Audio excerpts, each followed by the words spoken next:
Today we've got Congressman Eric Swalwell. Thanks for coming back on. Of course, Brian. Thanks for having me back. So first off, congratulations on your updated book, Endgame Inside the Impeachments of Donald Trump. Brian, it was a book I did not expect I would have to update.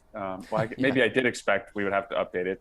That's a sad state of affairs. I didn't want to update it, but it's 4 new chapters covering the insurrection, the inauguration, and the Senate impeachment trial of the second impeachment of Donald Trump. So 4 new chapters, and we added an S to the title. So it's inside the impeachments, pluralized. Yeah, just the perfect encapsulation of the last 4 years here. The fact that you have to add an S to impeachment in this book. Exactly. But here we are. Okay, so with that said, with this book, with the fact that you were an impeachment manager, the fact that you were a Democrat at the Capitol during the insurrection and therefore a target, what was your reaction to Congressional Republicans who effectively decided to absolve Trump by voting against the bipartisan January 6th commission? Trump is the party now, and people like Adam Kinzinger and Liz Cheney who've shown courage. Frankly, they're more aligned with Democrats these days. There's not much to save because it's 2 against hundreds between the House and the Senate. And Kevin McCarthy, he is just treading water, in Donald Trump's ocean, and there's just no courage, and there's no conviction. There's no imagination, and what that leaves us with is the exact same circumstances we were under on January 6th. Nothing has really changed, Brian. We have tried to pass in the House. We passed in the House an increase in security assistance for the Capitol so that this couldn't happen again, but we can't even get it passed in the Senate because Republicans are blocking it there. You have Donald Trump telling people that he's coming back in August. So the same forces that led to January 6th are still out there right now. And actually, I would say on the Republican side, there's even fewer people who are willing to step up. I'll just give you one number that's pretty disheartening. 10 Republicans voted for impeachment on January, I think it was January 13th, the day we impeached him. And only 2 Republicans voted for the Select Committee. So 8 of them walked away from the courage they showed on voting for impeachment to the courage you needed to show to just have an independent, select committee. And so that's a state of play right now. Well, you had mentioned Kevin McCarthy. Obviously, back in 2015, McCarthy basically admitted on Fox News, I think it was during an interview with Hannity, that the Benghazi Select Committee had the intended effect of sinking Hillary Clinton's poll numbers, even though investigations within that Select Committee showed no wrongdoing on her end. But still, he cheered that on. And yet now, that same guy is opposing the same type of Select Committee, only now for someone who so clearly, blatantly, egregiously holds responsibility. So what would your response to McCarthy be in light of that? He weaponized the Select Committee, when he thought it would help him attack the Democratic nominee. And now, he is using a shield, against the Select Committee because I think he's afraid of just how responsible he and others are going to be found for telling the big lie and enabling the big lie. But it's really sad, Brian, because as I said, it doesn't make us any safer. The best part about the September 11 Independent Commission was that obviously it gave us the ground truth as to how, the hijackers were able to pull off what they did, the intelligence failures that existed. But it also, laid out a roadmap for better protecting America. And Congress went to work after the recommendations were made, and we put in place almost all of the recommendations. And I think you and I would agree that when you get on an airplane today, you're a hell of a lot safer than you were on September 10th. And so if we don't have an independent select committee that the country looks at as validated, it's going to be hard for Congress to make recommendations to prevent another January 6th like event. Well, I mean, the argument could be made that that's the point, right? Yeah. Like the entire point is to basically, enable Republicans and Donald Trump, led by Donald Trump, to do it again. And Donald Trump failed massively on January 6th. He aimed that mob at the Capitol. He said, you have to fight like hell or you're not going to have a country anymore. He said that he was going to go with them. And of course, he backed out, as he always does. And the Capitol Police prevailed. Yes, we did not have a peaceful transition of power. Yes, democracy almost died, but the Capitol Police and the National Guard and the resolve of Speaker Pelosi to get us back on the floor to certify the election, ultimately prevailed. But what you are now seeing is the trickle-down effect of January 6th in Arizona and Florida and Texas, where just because they didn't win on the ground on the 6th, now you're seeing all these efforts to put in place mechanisms so that legislatures can overturn elections if, God forbid, Democrats win in those states. You've written about this. You sit on the House Intel Committee. Given how close Republicans got last time, the people who blocked the GOP's worst impulses are now getting primaried. Most of the Republican base thinks that there was fraud, despite Trump's complete inability to prove even a shred of fraud. So that doesn't bode well for next time. Is our system of government equipped to deal with the subversion of democracy that are presenting themselves right now? These Republicans, in their, quest for power, have exposed vulnerabilities in our democracy, no question. Donald Trump did that every single day. I mean, he just took a wrecking ball at, day after day, to the, core of our democracy. And it had the effect of weaponizing the Department of Justice. It allowed foreign governments to believe they could stay at his hotels and line his pockets and have, influence. He punished his friends and rewarded his enemies, and we're weaker as a country because of it.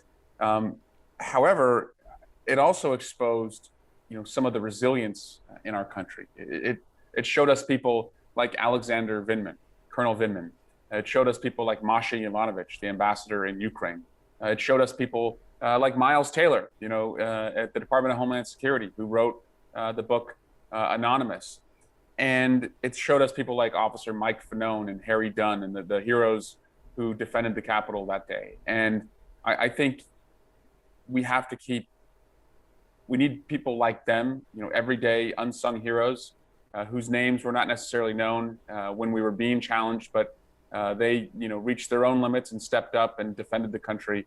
And we're going to need a lot more people to do that. Otherwise, we will find that just like Hungary and just like Philippines and just like Turkey, that is a democracy, we are not inevitable, that we could fail, and it'll take, the best of us to save us, from the worst of us. I noticed that you didn't mention Bill Barr. That would suggest that his rehab tour isn't going too well. He hasn't won you over, I guess. Yeah, and Brian, these books that keep coming out, which, God bless the reporters, they're entertaining, but I don't look at military leaders and Bill Barr and others who, after the coup happened, now are willing to dish on Donald Trump and tell us that they were planning, for a coup. I mean, well, he didn't plan very well, because there was an attempted coup where a police officer died, hundreds of others were injured. We were taken from the floor for hours. So again, it feels self-serving for, many of these folks who are trying to, rehab, their character at this point. The people, as I just named earlier, those are the ones who risked it all when the corruption, when the threats of violence were happening. They went public. They didn't hide behind, sources. They didn't wait for Trump to leave office. They did it while he was in office, right, as a clarion call for all of us, to also do something. And so, I don't have much respect, or, I don't think he deserves a cookie, because, a coup was the red line for him, right? Like he was cool with lying to Congress about the Mueller report. He was cool with letting Trump pardon all of his friends. He was cool with the Department of Justice spying on Trump's enemies. But a coup, that's where Bill Barr, says, I'm not in for that. So he's a hero now. I don't think so. Yeah. Now, I know a major theme of your book is accountability, which ironically is the one thing that a lot of us have given up on. The guy who incited a murderous mob to go assassinate his own vice president is currently the favorite to become the 2024 nominee. So where does the optimism that accountability still exists come from? First major election after Donald Trump was elected was December 2017, right? It was a special election for a Senate seat in Alabama. And, Black women especially organized and turned out in record numbers, and we won in Alabama. We had the marches, the day after Trump was inaugurated, the Women's March, the marches for climate, the marches for science. Sadly, after Parkland, we had, the March for Our Lives. And in 2018, We beat 19 NRA endorsed members of Congress. We flipped the House with 29 members of Congress who were in their 40s and under. We in the House held Donald Trump accountable and as best we could without a Senate that would also have gone along and removed him after the Ukraine incident. And so, again, it showed and proved the resilience that activism pays off, and that, when you do mobilize and register to vote and then organize yourself to go and vote, you have power and agency.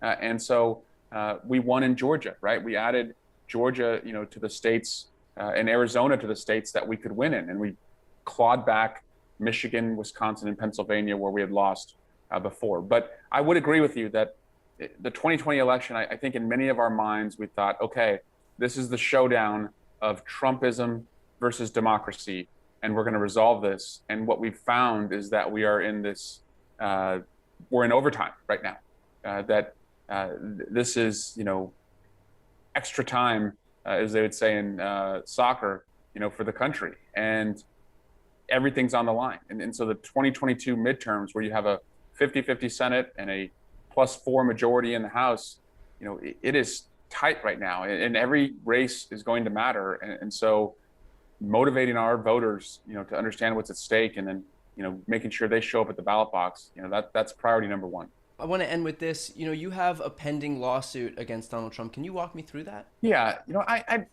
have never sued anybody in my life. I've never been sued in my life. I've spent my career as a criminal prosecutor, holding people accountable, for their criminal acts.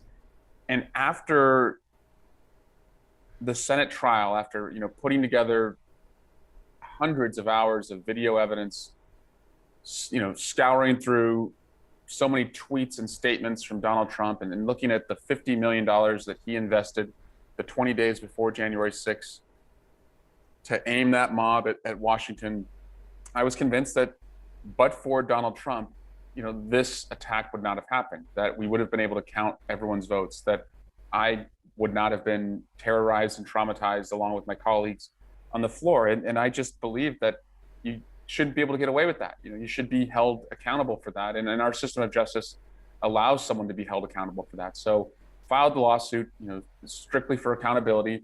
I looked at some of the other characters who were part of January 6th, like Don Jr. and Rudy Giuliani and Mo Brooks, and included them in the lawsuit.